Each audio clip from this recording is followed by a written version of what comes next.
I became interested in rhipsalis about 8-10 years ago. I think they've been given the name jungle cactus because they are literally from the jungles.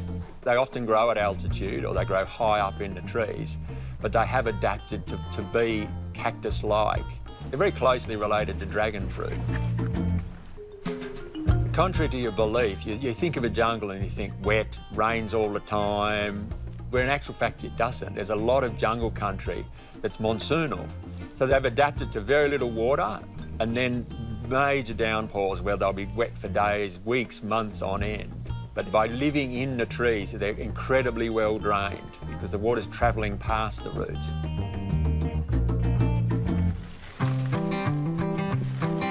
The three main types of rhipsalis, by my classifications, are the long spaghetti type, the big flat cladoed type, and the hairy type.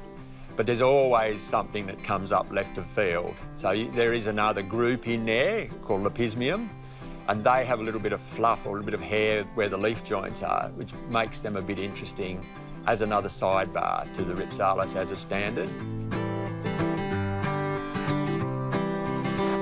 The spaghetti group sort of even then subdivide or bifurcate into two sections. There's your sort of Campos podoana, which is really fine, and then there's things like Punicio discus, which tends to be really quite long. And then you'll get others like Reeves almondii megalantha, which is a great plant, but it's a twit of a thing to grow. It flowers with quite a big flower, but then it rots off and goes all scabby and horrible. So it's sort of one that sort of sits on the edge and I think, do I keep it or do I bin it? So within the wide cladoed group, you'll get things like robusta, platycarpa, elliptic is another one. So there's a lot of diversity. This is robusta. So one of the reasons you could use it as an indoor plant is that the cladode is much, much bigger than a normal rhipsalis. So it's got a much bigger surface area to absorb more light. On occasion, for some unknown reason, it actually triangulates. I have no idea why. They don't all do it, but it's just one of its little quirks that makes it even more interesting. The hairy group of rhipsalis are probably the most diverse of the lot. You tend to get plants that are really stout. So this fella here is Rhipsalis mesembryanthum omoides. So it's got a name and a half. So it'll grow in the full sun and it'll grow quite happily in a pot. They're perfect for balconies and really wind-blown areas that you struggle to grow things in. They'll tolerate a lot of punishment. So this is Campos podoana. It's pretty easy to propagate. Usually I would take 5 individual long stringy pieces like that, and then with a peg or an orchid clip or whatever you can find, clamp them together and they just stay nicely in place.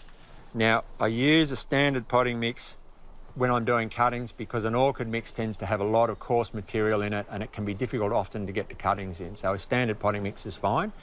When I repot it into the pot it's going to live in, I would then put it into an orchid mix. Dibble a hole, poke your cuttings in, come back, slide your peg up, cut again. So 15 cuttings in a pot. They will now strike and shoot, and that'll give you a nice pot fairly quickly. You're not going to have to add any more material to that. Now that's dry, and I would leave that dry. Once it sets roots, start watering it and it'll be fine. This is Rhipsalis platycarpa.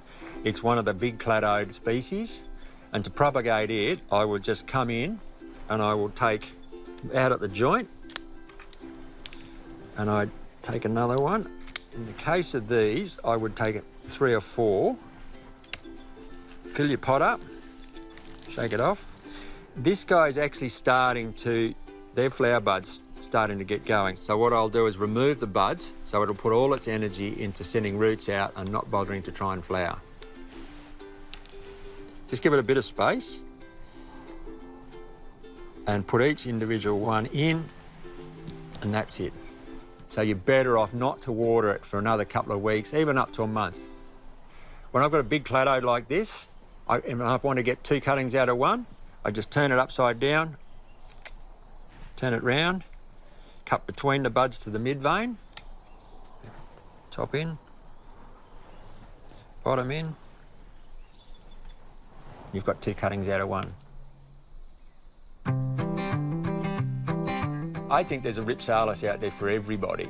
I mean, if you wanted to create a living curtain, there's a plant that'll do it. If you want something that'll sit tufty in a pot, there's a plant that'll do it. If you want something elegant, even if you want to try something indoors, they're pretty forgiving. So there's something for everybody to have a bash of.